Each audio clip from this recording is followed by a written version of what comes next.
Now welcome to another edition of News from Naboo with Thor's Lightning Takes. And let's get right to the news. First off, something interesting that really does suggest to me that we've got Star Wars on the horizon.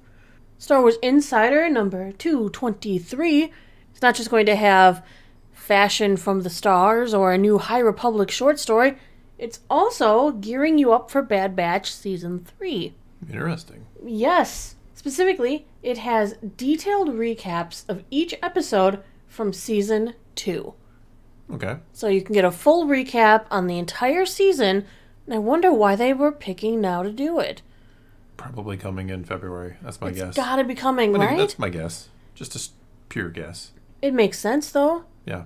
We need something, right? Give us Star Wars. Yeah, and I think that gets followed by Acolyte. I think so, too. And then Skeleton Crew later in the year.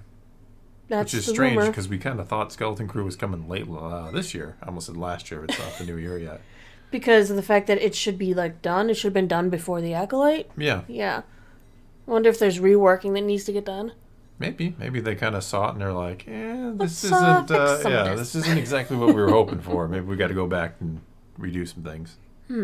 Next, I'm going to talk about something a little interesting. So, we know Rebel Moon is coming to Netflix December 22nd. Some early reviews are out there now, too, I believe. Well, I believe, today is Friday now, so if you live near one of the Netflix-owned theaters, they were putting it out in their own theaters starting today. Interesting. Which there aren't any near None us. There's 6 or 7. There's not many Netflix-owned theaters right now. Go figure. Mm-hmm.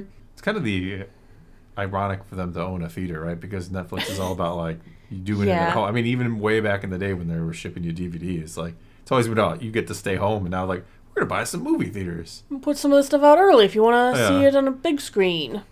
But what's interesting, in my opinion, is if you didn't know, Rebel Moon is supposed to be Zack Snyder's, ode to Star Wars. This was a project he apparently originally had pitched to Star Wars many years ago, and that's one reason we talk about it on this channel, is because he kept talking about how he owes pretty much its creation to Star Wars. Yeah. Right. I think I said that properly, right? I think so, yeah. Now he's kind of coming around and almost making it that he's trying to distance it from Star Wars a little. It's first he was talking how similar it was to Star Wars and how it was a Star Wars pitch, how this was a love project dedicated to Star Wars for him, he was roping in the Star Wars crowd, and now he's and now we will push the distance a little bit because I don't want to be compared too directly with Star Wars, in a sense. It's a losing battle. Well, one way to get fans interested is to compare it to something fans love, but then you want it to stand on its own and not be totally reliant on that other thing. I'll be honest, the trailers to me have not screamed Star Wars. I don't look at that and go oh, this is so much looking like Star Wars. I mean, yes, there's there's somewhat lightsaber in the story type things. There might be some Star Wars hints, but well, what I've kind of been wondering about it is it Star Wars in terms of Empire versus Rebellion, or is it Star Wars in terms of its themes? Is there a deeper story here, or deeper kind of message with this movie? How Star Wars kind of goes with the whole, not even just good versus evil, but the selfless versus the selfish, as I always talk about. Mm-hmm. Is Rebel Moon going to have anything kind of deeper philosophically, or is it just Zack Snyder smashing action figures together? Because he's pretty good at that, right? That's kind of what he does. Well, Snyder did do an interview with IGN. He said, in a lot of ways, it's better for the movie that I ended up having to do it outside of the Star Wars universe, because I think there's a lot of rules that I would have had to have broken of Star Wars canon. Well, I'm glad he never got his movie. He sounds like he's glad too, because he would have had to unbreak those rules because they weren't going to let him break any deep rules. Break rules, but yeah, I know what you're saying. Yes. Yeah. I mean, he originally pitched this to Kennedy as a Star Wars trilogy in 2012. As a trilogy? I thought it was just a movie. No, he pitched. Well, he's got it as a part 1 and even part 2 on Netflix. I knew that, but I mean, I thought this was just his this is my movie and I want to make my movie. He pitched this as a 2012 as a trilogy. 2012. That's 10 years ago. That's when the year Disney took over.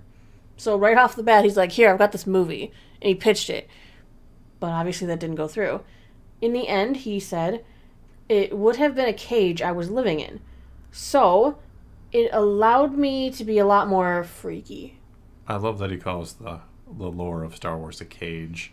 To some, it's a cage. To others, it's a challenge. And to others, it is a holy grail. Yeah, I mean, for some, it would be like exactly where they want to be. Not a cage. It's liberation to be able to do something you love like that. To right. Create Star Wars. You can look at it that way. That, look, sure, it's exciting. It's an honor to create Star Wars. But at the same time, you do play in sort of a sandbox. No, yes, not sort of. It is somebody else's sandbox. Yes. There's already some castles built there and some ditches, dug. And I mean, aside from just if you happen to touch on any characters that are pre-existing, you do have to follow their lore. But there's also the lore of the universe in general. Yeah, there's an overarching lore, yeah. Yeah, so it's not as... We saw what happens when someone like Rian Johnson comes in and decides, I want to make my own thing and do my own world within this. Well, it doesn't work. I can see him in my head right now throwing a childish temper tantrum and knocking over sandcastles. That's how I always see him. That's exactly what he did. So for Zack Snyder to realize this is healthy, that he realizes that maybe his story didn't fit Star Wars because it wouldn't have followed the Star Wars rules, and he acknowledged that. Well, it's a good thing that they realized it. I mean, that they weren't like, well, yeah, you can just come in and do whatever you want with Star Wars. But, I mean, it would have made no sense for them to do that. I don't know if this was, like, pre or post Disney. I can't remember the exact details of it. But it's not like they were going to, like, let him come in and, like, do all kinds of crazy stuff with Star Wars right at the start. I mean, we see The Force Awakens. The first movie is, like, homage to A New Hope. It's like they went as nostalgia baity as they could with that movie. Well, they could have gone more, but... Could have used the old characters more. Whatever. But Snyder does say that this did free him up to create his own all-encompassing mythos, his own world, which he's really excited about. He's got a bigger world planned than even is involved in these two movies. He's got power to him. Yeah, podcasts, comics. He's got the whole thing planned. Yeah, I mean, we've talked about before how start with one good story and then maybe worry about your entire universe. But, I mean, you need the background, too, at the same time, right? You want to have... you want to have your kind of rules pre-established and some of your history pre-established so you know what you're kind of setting up or could potentially set up down the road. But I still think you start with one good story, and like I said, more power to him. If he didn't want to play in the Star Wars sandbox, then I'm glad he's not in it. And hopefully he creates his own legacy, lasting sandbox, if you will. I mean, it would be actually phenomenal for Netflix if he can accomplish that. Well, that's what Netflix said years ago at this point when everybody was trying to make their own franchises. They're like, we kind of want to make our own. That's why they got Benioff and Weiss, actually. They kind of lured him away from Star Wars because they're like, hey, guys, you think you could come up with something? And we haven't really heard anything about that, have we? Like, have they done anything yet for Netflix? I'm honestly not sure. I mean, Netflix has definitely acquired some... definite winners in the property circle and what they've been working on. But having their own Star Wars would be something phenomenal for them. Their own huge mythos of a story. Yeah. But no, it's curious about Benioff and Weiss that we haven't heard anything from them in that huge Netflix deal they supposedly signed. One last thing from Snyder is he did say we had to back everything up. The mythos that we were starting to create around the details of the world. It was the details of the world that really started the process of building a real, cohesive, and mythically consistent reality. It was difficult, it was complicated, and difficult. Good. It is going to be difficult. Yeah. But I'm glad if he took his time. I can't wait to see this.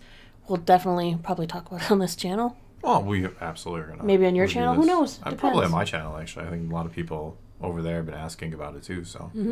All right, last story I wanted to bring up today, something fun that I found. A new Guinness World Record has been set involving Star Wars. Yes, you have that look of phantasmic disbelief. It's great. Is that what it is? And it's Han Solo's blaster prop gun made history. There was an auction held at Rock Island Auction Company. That's hard to say fast. The blaster that Harrison Ford used portraying Han Solo... GL-44. Yep. In A New Hope, sold for $1,057,500, breaking world record.